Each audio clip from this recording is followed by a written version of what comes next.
just taken a 10-7 lead on Churchill on a 63-yard reception by J.J. Lewis from Alan Deere. So there it is, 10-7 with 5:55 left.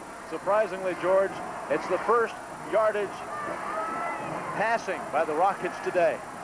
One play, 63 yards to J.J. Lewis. Now, what do you think, Coach? You come back 6 minutes, little less than 6 minutes, 5:55 remaining in the ball game. What do you do if you're the Churchill Chargers? Do you start pulling out all stops?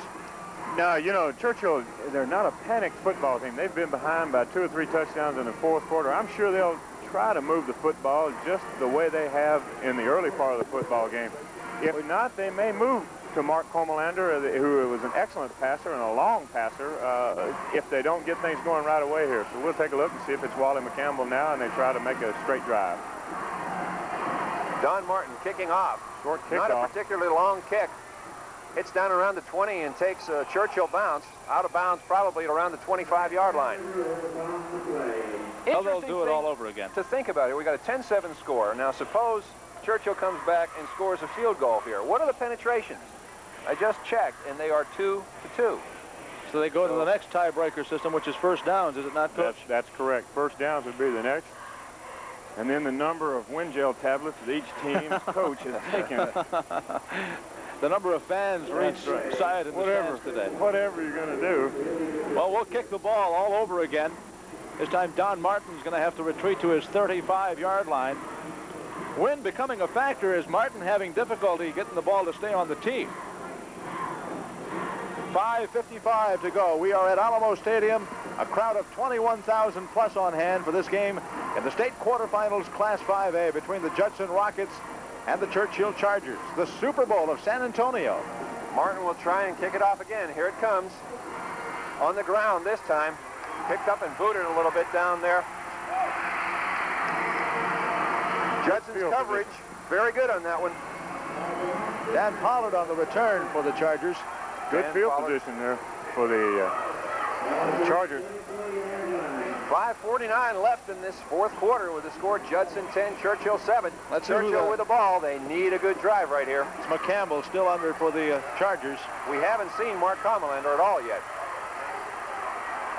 Huggins with the ball. Breaks a tackle or two or three. Run. Good run by Harold Huggins. Probably picked up 6 or 7 yards on that one, maybe 8.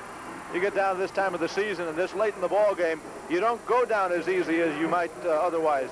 Churchill backs have a habit of making second efforts, third and fourth hits, and they have a chart there where they grade their football players as to how many yards they make after they've been hit by the first tackler.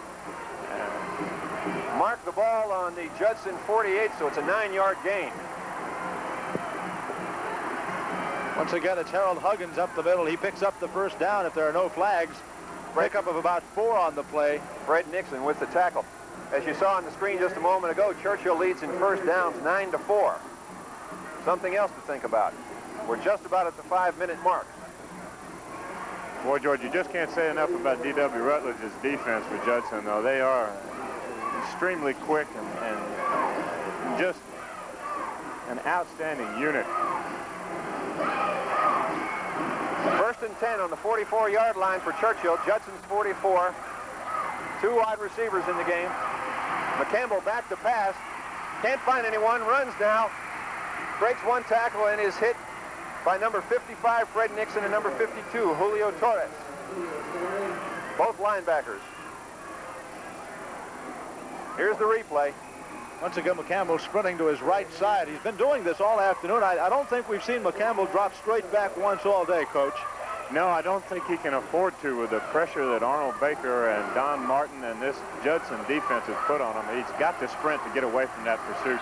Pick up a 4 on the play. Looks for Harold Huggins. McCampbell keeping the ball, looking for a pitch, and the Judson defense is all over him. And it looks like There's a fumble on the play, and Judson has recovered. That could be a big, big play. Danny Slater, who not only recovered 1 earlier in the game, but recovered 5 earlier in the season. He's got 7 now, and that may be the biggest one of all. What you're going to see here is McCampbell on the option. He's going to get hit and then look to pass, and that's where the fumble occurred. There you see him drop it.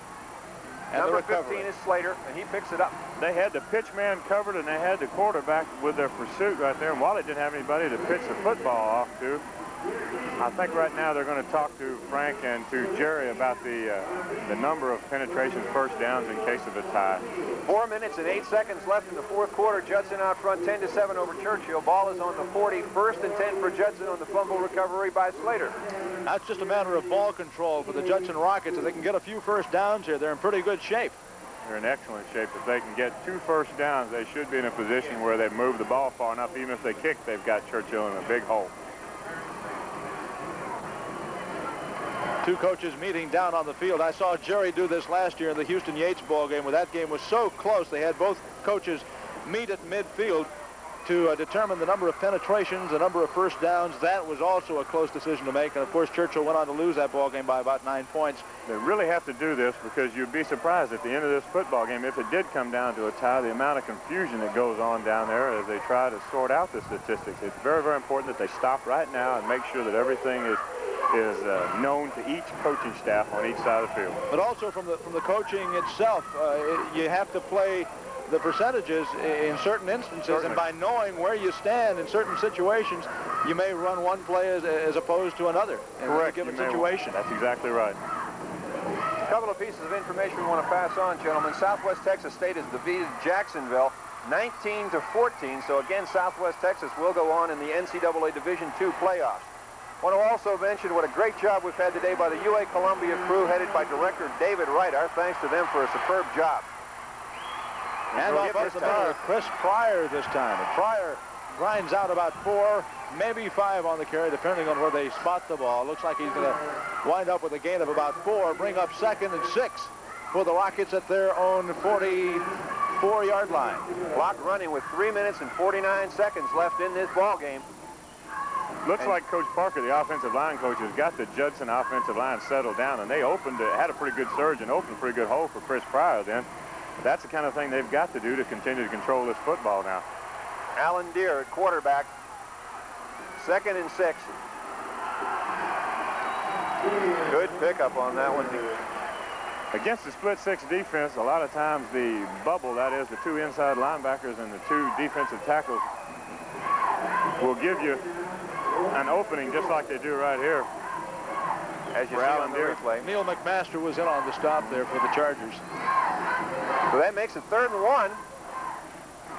Clock continues to run. We are now at 3 minutes remaining in the ball game. Judson with a 3-point lead. Ball on the Judson 49. Here brings him up. Give is to Pryor, and he'll get it.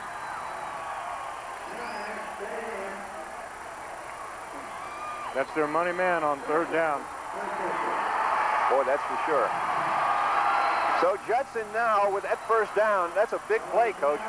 3 minutes, under 3 minutes left, 2 minutes and 49 seconds, and they've got a couple of plays to run off.